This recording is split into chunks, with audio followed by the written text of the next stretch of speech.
learned that in order to balance everything that I have going, I have to function with grace. I have to take my time and just know that everything is going to work out the way it's meant to. It might be slower, it might not be immediate, but eventually it'll work out. And I feel like that's been kind of the testimony of my business as well. I've been able to make connections with larger corporations and celebrities and events that I never expected, being such a Yeah, small yeah. Please business. share your, those beautiful coincidences or some events that you definitely did not expect and something really happened. For sure, for sure. I've had different artists who've reposted my work online, and it's always been like a small surprise and a small little validation for me. Because when you're starting a small business and working as an entrepreneur, there's a lot of imposter syndrome that comes with it. There's a lot of self doubt. And so sometimes when you're in the interim of working and waiting for the thing that you want to happen, you kind of second guess, am I doing the right thing? Is this what I need to do? Am I doing it well? Are people receiving it well? So I feel like it's beautiful when you get a surprise that a certain celebrity has reposted your work on their page, or someone has contacted you and said, "I have an event. We need you to do an event with Netflix." And I'm like, "Who, me?" This is incredible. It At the same is. time, with imposter syndrome, it's like, oh my God, can I do this? Am I ready for it? You're questioning yourself. And like I said, since I function with grace, I just always take my time, take a deep breath, and say, hey, if it came to me, then I'm ready, and just move forward that way. What were some of your sacrifices, if I could really term it so, for you to establish? And I understand you are a family person and also starting a business on your own. So, It so was quite difficult, to be honest. We are a single income family. My husband is the breadwinner for the household. So, starting the business and being able to purchase the materials and everything that I needed was definitely a sacrifice. It required creative budgeting, knowing when I would be able to purchase the items, planning ahead of time. That, okay, I'm going to set aside this amount of money so I can make the purchases. I need this paper, I need ink, I need this, I need that, all the materials that you need in addition to Instagram and marketing and all those other aspects. It was quite difficult, but somehow, we were able to make it work. At during that time period, also post pandemic, I applied for a grant with Joanne's, and I was able to get the grant. I was one of the 25 finalists for the grant, which was their inaugural minority grant. That significantly made a difference for me because I was able to purchase machinery uh, in a quick in a quick time frame, as opposed to me having to save up to get the items that yeah, I needed. So that allowed me also to take on more orders because then I just wasn't doing everything by hand.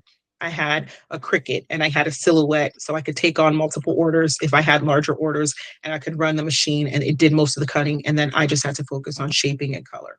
So that definitely, I feel like, was a game changer for me in yeah, yeah. acquiring the tools that I needed. So you are a mom and also an entrepreneur. How do you tackle both ends? Actually, both are, I mean, I can definitely assure that both are demanding, both needs Mhm. you completely. So how do you tackle that? I don't always tackle it well. I can give you honestly, I have failed many times. I remember in the beginning, my youngest daughter had just started school and she was still transitioning from sleeping in my room to sleeping in her own room. And I remember several times she would wake up in the middle of the night and she'll say, "You're still working, Mom? You still haven't gone to sleep? Mom, you need to go to sleep." Majority of that was because she was waiting for me to go to my bed so she can come sleep with me. But Ah, in that way, I realized that, my time that I think is my own is really not my own. It's still my first priority is still my kids. So I've had to learn to balance and learn when to say yes and when to say no. And also playtime, learning to schedule that in as well. Even when I'm in the middle of a project that has a time constraint. All right, I got 20 minutes. Let me go play with them. Let me remind them that, I'm still here for them. I love them. And, they can call me out and say, Mom, okay, I need you to stop. I need you right now. Just making sure I'm available for the kids too. One of the things that I really appreciate in this journey is that they've got to see me struggle. They've got to see where I started.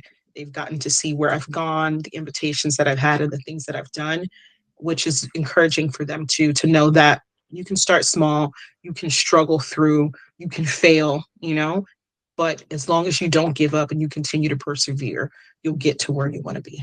If you were to start your business today, how would you start it? Would you do anything differently? Absolutely. I think if I started over, I would definitely be more conscientious of seeking crowdfunding or outside funding, grant funding would be the first step that I would do even before I started, would be to get Mm, funding so that I could move easier. It's an easier transition when you have capital available to you.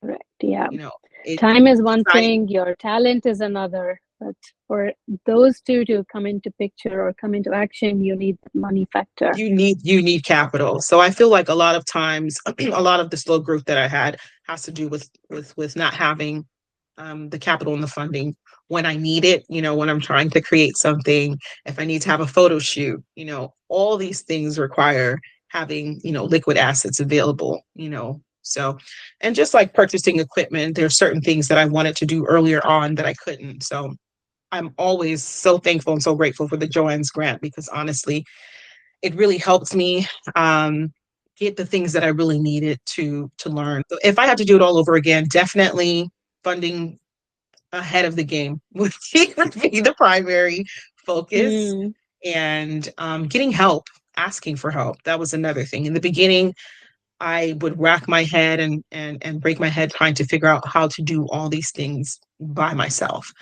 Um, and it was only later on that I was able to get connected with places like the SBDC that provide entrepreneurs with counseling and mentorship, helping them to establish their businesses and giving them step by step advice in what they need to do to advance to the next level.